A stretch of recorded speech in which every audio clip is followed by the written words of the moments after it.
ফিলিস্তিনের মতো বিদ্যমান বাস্তবতা কেবল আরব কিংবা মুসলমানদের জন্যই উদ্বেগজনক নয়, বরং তা সমগ্র মানব জাতির জন্যই উদ্বেগের বিষয়।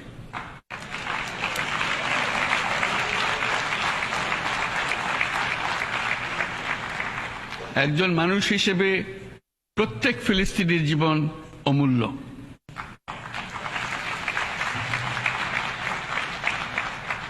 ফিলিস্তিনের জনগণের বিরুদ্ধে যে মানবতা বিরোধী অপরাধ হচ্ছে তার জন্য সংশ্লিষ্ট সকলকে দায়বদ্ধ করতে হবে।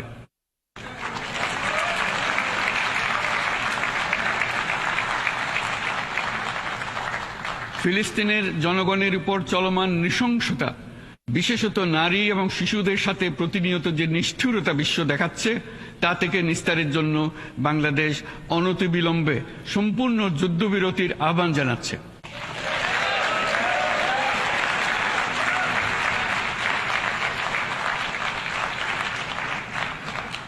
দ্বিরাষ্ট্রভিত্তিক সমাধানেই মধ্যপ্রাচ্যে টেকসই শান্তি আনতে পারবে।